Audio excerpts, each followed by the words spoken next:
이 시간에 오늘 우리에게 주신 하나님의 말씀 함께 나누겠습니다. 오늘 함께 나눌 하나님의 말씀은 골로새서 2장 6절에서 10절까지의 말씀입니다. 우리 함께 합독하겠습니다. 그러므로 너희가 그리스도 예수를 주로 받았으니 그 안에서 행하되 그 안에 뿌리를 박으며 세움을 받아 교훈을 받은 대로 믿음에 굳게 서서 감사함을 넘치게 하라.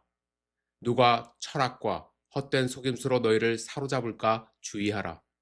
이것은 사람의 전통과 세상의 초등 학문을 따름이요 그리스도를 따름이 아니니라. 그 안에는 신성의 모든 충만이 육체로 거하시고 너희도 그 안에서 충만하여졌으니 그는 모든 통치자와 권세의 머리시라. 아멘.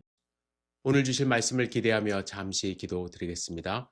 좋으신 아버지 하나님, 주님의 음성을 저희들이 듣기 위하여 모였습니다. 주님 말씀하여 주시옵소서.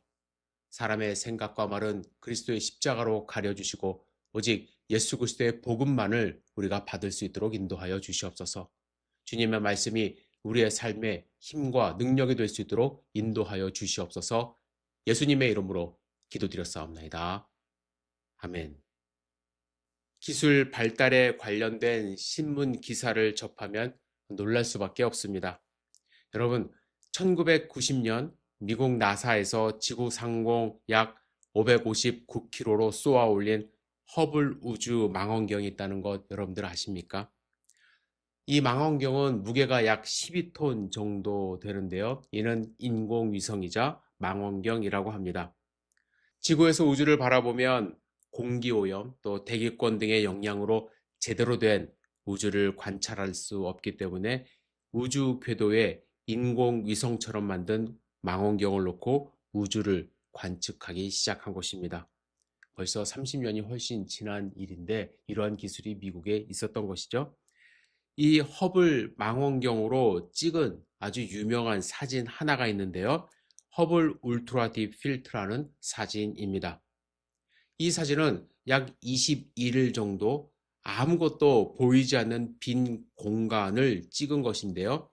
21일 동안 망원경으로 모은 빛들을 조합해 본 결과 이 사진 안에만 약 1만 개 이상의 은하가 있다는 것을 과학자들이 발견한 것입니다. 아무것도 없는 것처럼 보였던 공간에 태양계와 같은 은하들이 수없이 존재한다는 것이 밝혀지자 학계는 큰 충격을 받았습니다.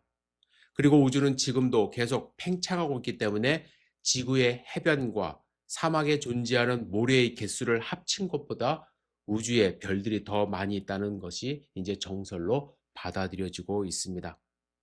인간의 기술이 발달하여 많은 것을 알아냈습니다. 하지만 우주가 얼마나 넓고 또 얼마나 많은 별들이 존재하는지 지금의 기술로는 정확히 알아낼 수 없다고 합니다. 그래서 기술의 발달이 더 한층 진화되어 2021년 12월 25일 나사에서 새로운 망원경을 쏘아 올렸습니다.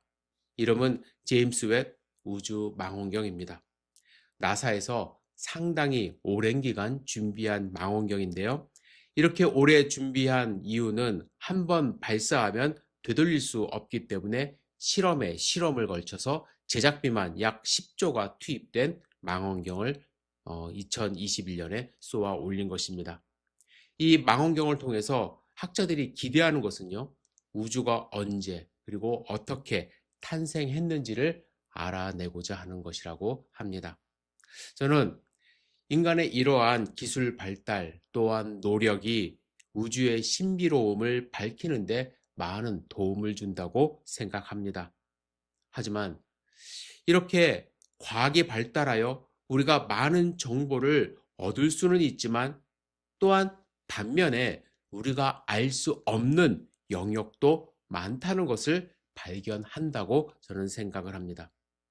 여러분, 인간의 능력, 저는 위대하다고 생각을 합니다. 하지만 이 인간의 능력에는 분명히 한계가 있습니다. 우주에 대하여 망원경을 쏘아 올려서 사진을 찍어서 알아낼 만큼 우리의 기술이 발달했지만 여전히 모르는 것이 많습니다. 뿐만 아니라 우리는 우리의 몸에 대하여도 모르는 것이 아직 너무나도 많고요. 삶과 죽음에 대해서는 결코 접근조차 할 수 없습니다. 그런데 여러분, 이렇게 모르는 것이 많음에도 불구하고 사람들은 우리와 완전히 다른 차원에 계시는 하나님에 대하여, 또 완전히 다른 차원의 예수님에 대하여 마치 우리가 다 알 수 있다는 듯이 생각하고 단정 짓는 경우가 너무나도 많이 있습니다. 저도 과거에 하나님을 이해하려고 무지 애썼던 기억이 있습니다. 이러한 애씀은 과학적 증명을 원한 것이었습니다. 또한 논리적으로 설명이 되기를 바랬던 것이죠. 그래야 믿지 않는 친구들에게 하나님을 쉽게 설명하고 제 자신의 믿음을 증명할 수 있다고 생각했기 때문에 그렇습니다. 그래서 주일학교 선생님들에게 삼위일체 하나님에 대하여 질문을 했지만 대부분의 선생님은 제대로 대답을 해주질 못했습니다. 그런데 한 분이 이렇게 설명을 해주셨어요. 성호야, 사과가 있지? 사과는 어떻게 구성이 되어 있니? 껍질, 알맹이, 씨앗 이렇게 구성이 되어 있지 않니? 하지만 우리는 이 세 구성을 하나로 합쳐서 사과라고 부르잖아. 마찬가지로 하나님은 성부, 성자, 성령의 하나님이신데 우리는 한 분으로 부르는 거야. 이렇게 설명을 해주셨어요. 그럴듯한 설명이었습니다. 그래서 저는 하나님을 그렇게 이해하려고 노력했었습니다. 하지만 생각하면 생각할수록 더 헷갈리는 거예요. 특히 기도할 때요. 내가 하는 기도는 성부 하나님께 해야 하나? 성령 하나님께 해야 하나? 아니면 세 분이 완전히 다른 분인데 한 분처럼 계시는 것이라면 정확하게 호칭을 해야 할 것 같은데 누구에게 기도를 해야만 하지? 라는 생각이 들었던 적이 있었어요. 나중에 제가 신학교 가서야 제가 들은 설명은 삼신론이라는 이단적 해석이라는 것을 알 수 있었습니다. 아마 설명하신 선생님도 저를 이해시켜 주시려고 어디선가 들으신 이야기를 저에게 해주셨던 것 같아요. 이런 설명뿐만 아니라 많은 분들이 삼위일체 하나님을 설명할 때 한 분의 하나님이 때에 따라서 다른 모습으로 나타난다는 소위 말해서 양태론적으로 설명을 하려고 합니다. 이 또한 이단적인 해석이에요. 제가 왜 이 말씀을 드리냐면 사람들은 역사적으로 자신들의 생각으로 삼위일체 하나님을 설명해 보려고 노력을 한다라는 거예요. 그러나 우리의 생각으로 논리로 하나님을 설명하면 설명할수록 미궁에 빠지는 것이 하나님이라는 것을 알게 됩니다. 그래서 저는 한때 하나님에 대해서 별로 생각하지 않았어요. 그러다 보니까 자연스럽게 하나님과 멀어졌습니다. 교회도 형식적으로 다닐 때가 있었습니다. 그러다가 그래도 마지막으로 하나님의 말씀인 성경을 좀 읽어보자. 그죠? 남들도 성경 읽고 변화되었다는데 나도 성경 읽고 좀 변화되어 보자 하면서 큐티를 배워서 큐티를 하기 시작했습니다. 묵상을 하기 시작했어요. 처음에 묵상했을 때 말씀이 제대로 들어오질 않았습니다. 10분을 집중해서 묵상하기도 어려웠습니다. 두어 달을 그렇게 지냈던 것 같아요. 너무나도 힘들게, 지겹게. 그런데 여러분, 어느 순간에 서서히 예수님이 나에게 말씀하고 있다는 확신이 들면서 말씀 속에서 신비로운 체험을 하기 시작했습니다. 하나님의 말씀을 옳고 그름의 차원에서 내가 받아들일 수 있는 것과 받아들일 수 없는 것을 구별하여 읽었었고 지식적인 차원에서 성경 말씀을 읽어왔었는데 말씀에 깊이 빠지면서 말씀 속에서 감동을 얻기 시작했던 거예요. 말씀 속에서 하나님의 성경 속에서 예수님을 만난 것입니다. 물론 환청을 듣거나 환상을 본 것 절대로 아닙니다. 그러나 움직일 수 없는 하나님의 말씀이라는 확신이 내 마음 가운데 들어왔고 그 뒤로 말씀을 통하여 예수님과 교제하는 시간을 갖기 시작했습니다. 저는 확신해요. 하나님의 말씀이 저를 변화시켜 주셨어요. 이렇게 예수 그리스도를 인격적으로 만난 후에 저는 더 이상 의문을 갖지 않습니다. 하나님에 대하여, 예수님에 대하여 의심하지 않습니다. 그런데 여러분, 제가 대학교 때 했던 그 의심, 그것은 저만의 의심이 아니라요, 역사적으로 보면 초대교회 때부터 있었던 의심이라는 거 여러분들 아십니까? 지금도 수많은 사람들이 이러한 의심을 갖고 교회를 다녀요. 특히 오늘 우리가 함께 읽은 골로새서, 바울이 골로새 교회 안에 존재하는 거짓 교사들이 하나님에 대하여, 예수님에 대하여 자신들의 학문과 철학으로 규정하는 것에 대하여 단호하게 주의하라는 당부를 하기 위하여 쓴 편지예요. 교회의 그런 생각들, 잘못된 생각들, 잘못된 사상과 철학을 가르치는 사람들이 많이 있었기 때문에, 골로새 교회는 특별히 당시 사회를 주도하던 영지주의 철학이 교회 안에 들어와 예수님에 대하여 그들의 생각과 철학으로 설명하려 했었고, 많은 사람들이 거기에 현혹되고 있었던 것입니다. 여러분, 영지주의는요, 플라톤과 같은 철학자들의 영향을 받아 두 가지 그릇된 전제를 기반으로 삼고 있습니다. 첫째는 정신과 물질에 관한 이원론이에요. 그들은 물질은 원래 악하고 영은 선하다고 주장을 합니다. 그래서 영지주의자들은요, 몸으로 행한 이들은 아무리 지독한 죄라 하도 아무런 의미가 없다라고 생각을 합니다. 이원론적으로 생각을 하니까. 실제적인 삶은 영적인 영역에서 존재한다고 생각을 합니다. 그래서 영지주의자들 가운데 어떤 사람들은 아주 문란한 삶을 살았던 기록이 있습니다. 두 번째로, 영지주의자들은요, 특정 소수자들만 더 높은 진리, 곧 향상된 지식을 소유할 수 있다라고 주장을 해요. 그래서 그러한 지식을 추구하려고 다들 노력했고, 그들이 말하는 것에 대하여 신뢰를 하게 만들었습니다. 그런데 문제는 말씀에 집중하는 것이 아니라 자신의 생각, 영감, 느낌에 집중하면서 그것이 자신들에게 있는 특권이라고 생각을 했던 것입니다. 그들의 주장은 그럴싸해 보였습니다.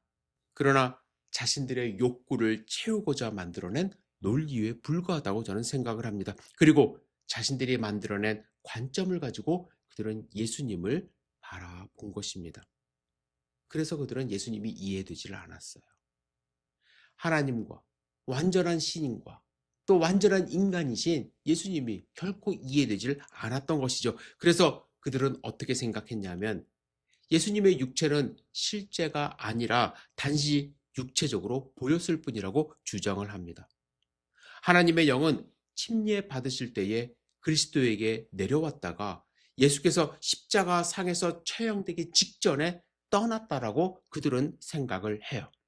그들이 이렇게 주장하는 이유는요, 물질은 악한 것이라고 믿기 때문에 거룩하신 하나님이 성육신 했을 리가 없다라고 생각을 한 거예요.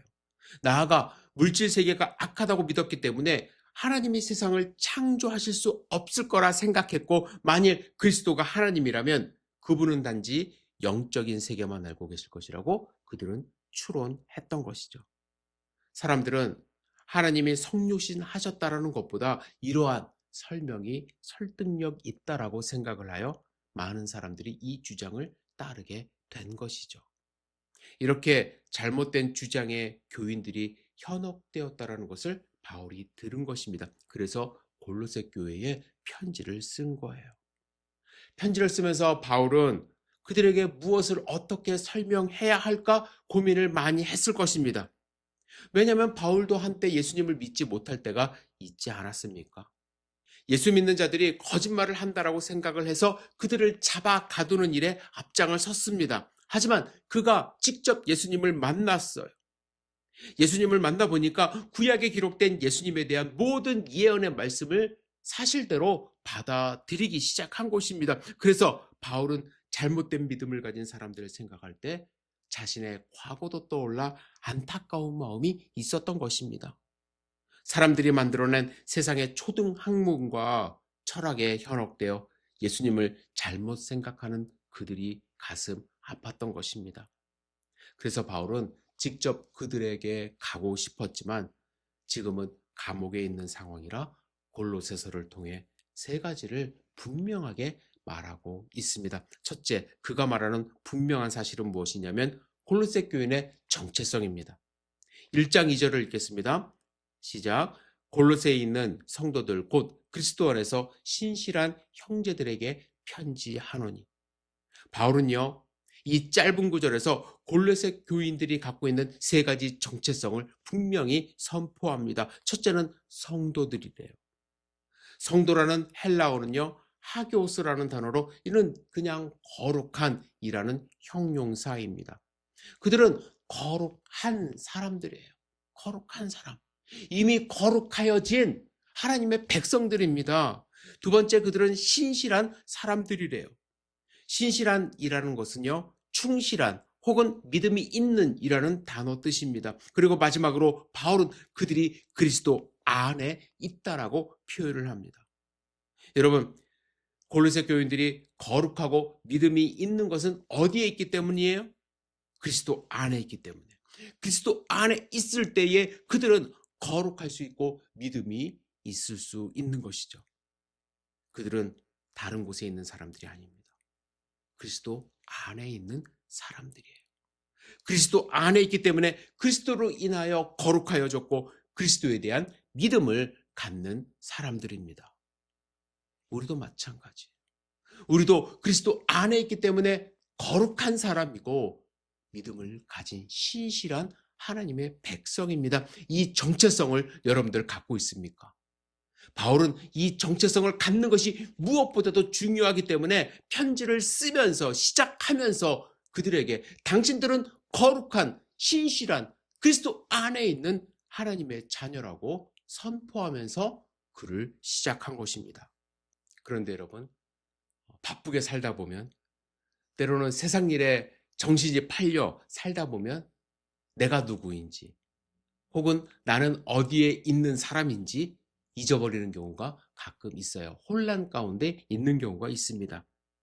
자신의 정체성을 잊어버리는 여러 가지 이유가 있겠지만 주변 환경에 의하여 혹은 나의 행동 때문에 흔들리는 경우가 많이 있어요. 교인분들에게 성경 공부하다가 예수님 믿으십니까? 주님 안에 있으십니까? 라고 질문을 하면 네, 믿습니다. 라고 대답을 하십니다. 그런데 한 번 더 치고 들어와서 정말로 예수님 믿으세요? 지금 당장 죽어도 천국 갈 수 있습니까? 라고 물으면 조금씩 흔들리기 시작합니다. 왜냐하면 거룩하지 못했던 하나님의 자녀답게 살지 못했던 나의 삶이 떠오르기 때문에 그렇죠. 이때 여러분, 사탄이 우리의 정체성을 뿌리채 흔들어 버려요. 저는 분명히 초등학교 5학년 때 예수 그리스도를 구세주로 영접하고 구원을 받았어요. 제가 고등학교 때까지는 이 믿음이 흔들리질 않았습니다. 확신을 가지고 살았어요. 그런데 대학교에 가서 내 삶이 거룩과 조금 멀어지는 그런 때가 있었고 또 친구들도 무신론자들이 많아지면서 스스로 내가 진짜 예수님을 믿나? 라는 생각을 하면서 흔들릴 때가 있었어요. 그때 하나님과 멀어진 경험이 있었던 것입니다.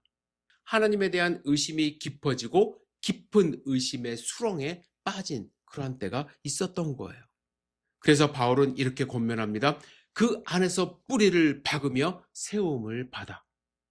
그리스도 안에서 뿌리를 내려야 우리는 흔들리지 않고 열매를 맺을 수 있는데 뿌리를 내리지 못하고 그리스도 안에 있는 것처럼 보이기 때문에 겉모습만 그렇게 보이기 때문에 문제가 생긴다라고 이야기를 하는 거예요. 여러분, 뿌리를 내린다라는 것, 그리스도에게서 영양분을 공급받는 것입니다. 우리가 그리스도로부터 영양분을 공급받지 못하면 서 있을 힘이 없어요. 쓰러질 수밖에 없습니다. 그렇죠? 그래서 우리는 분명히 우리의 정체성을 확인하시고 이 정체성을 가지고 예수 그리스도 안에서 뿌리를 내리는 그런 삶을 살아야 할 것입니다. 이제 바울은 골로새 교인들에게 그들의 정체성에 대한 확신을 준 다음에 둘째로 그 정체성에 맞게 행동을 해야 한다라고 이야기를 합니다.